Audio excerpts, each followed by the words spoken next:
I used to believe that kindness always finds its way back, that if you give your heart to people, if you stand by them in their darkest moments, somehow, someday, life will return that warmth to you.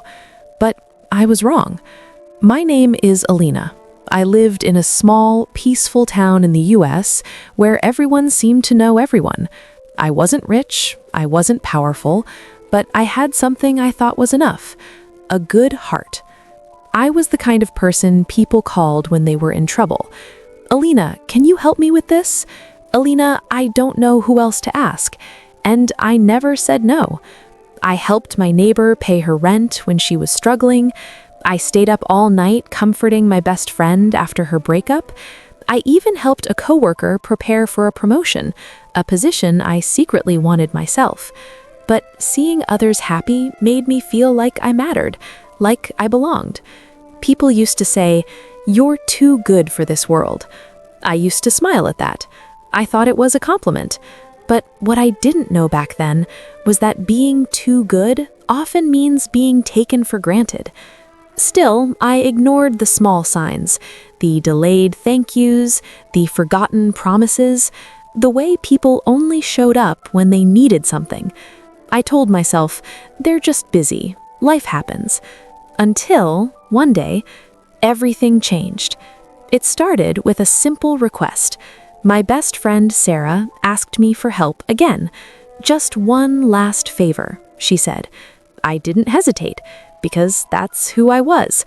But that one last favor became the moment that shattered everything I believed in. Sarah and I had been inseparable for years. She knew everything about me, my dreams, my fears, even the little secret that I had applied for a leadership position at work. It was my chance to finally grow, to finally do something for myself. And she supported me, or at least I thought she did.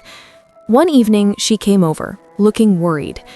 "Alina, I need your help preparing for an interview," she said. "It's really important." Of course, I said yes. For days, I helped her.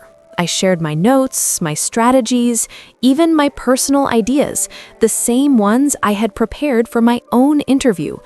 I trusted her completely.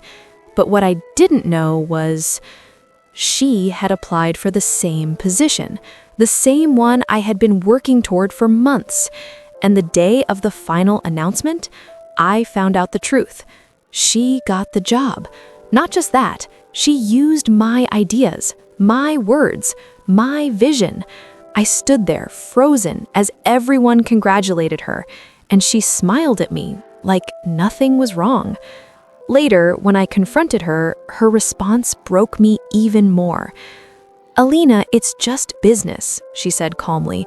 "You're strong, you'll be fine." Just business. After everything I had done for her. That moment, something inside me shifted. It wasn't just heartbreak, it was a realization. I started seeing everything clearly.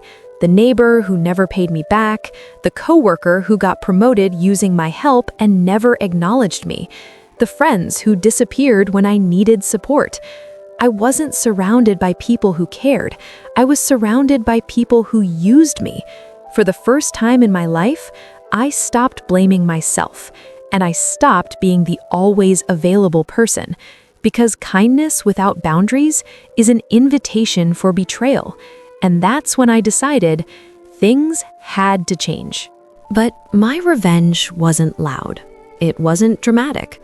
It was quiet, controlled, and powerful. I didn't argue. I didn't beg for apologies. Instead, I stepped back, completely. At work, I stopped sharing my ideas freely. I focused on myself, my growth, my skills. I worked harder than ever, but this time, silently. And people noticed. Without my support, things started to shift. Projects Sarah handled began to struggle. She couldn't replicate the consistency, the depth, the understanding she once borrowed from me. Slowly, the truth revealed itself. Not through confrontation, but through absence. One day, my manager called me into the office. "I've been observing your work," he said. "You've been underestimated." Those words hit differently. For the first time, someone saw me. A few weeks later, I was offered a new opportunity, better than the one I had lost, a role where my voice mattered, where my ideas were truly mine. And Sarah, she tried to reach out. "Can we talk?" she messaged. But this time, I didn't reply. Not out of anger, but out of peace. Because I finally understood something important. Not every betrayal needs a reaction. Some only need distance. I didn't lose anything that day. I lost illusions, and in return, I found myself. Now, I still help people, but differently. I choose who deserves my energy. I protect my boundaries. And most importantly, I no longer confuse kindness with sacrifice. Because real kindness never comes at the cost of your own worth.